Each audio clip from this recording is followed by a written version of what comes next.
Fortune estates 22 లక్షలకే 3 BHK simplex villa. వివరాలకు ఈ numbers ని సంప్రదించండి.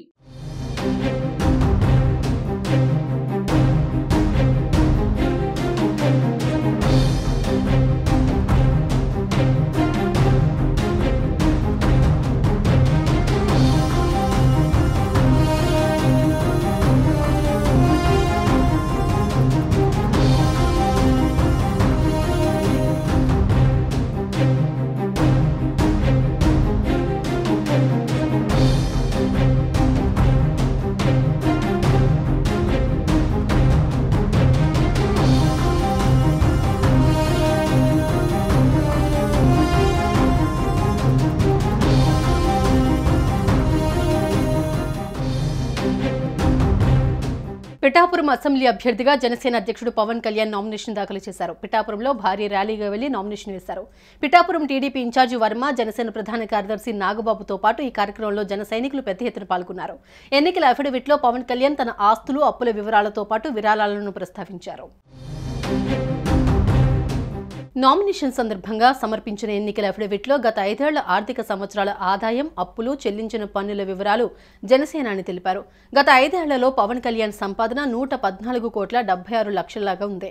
తన సంపాదనకు సంబంధించి ఆదాయ పన్నుగా 47,7,32,875 రూపాయలు, జీఎస్టీ రూపంలో 28,84,70,000 రూపాయలు పవన్ కళ్యాణ్ చెల్లించారు.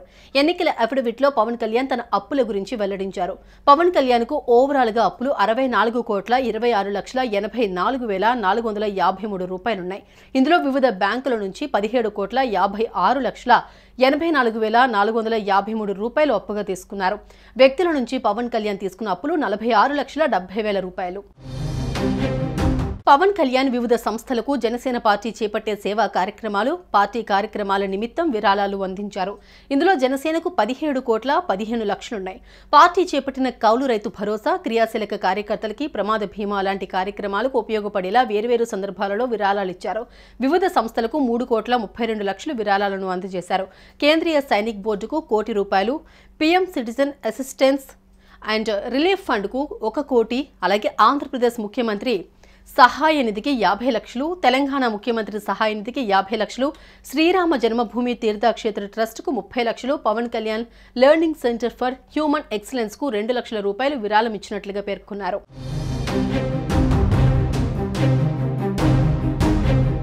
సుమన్ టీవీలో మీ పర్సనల్ అండ్ బిజినెస్ ప్రమోషన్స్ కోసం కింది నెంబర్కి కాంటాక్ట్ చేయండి.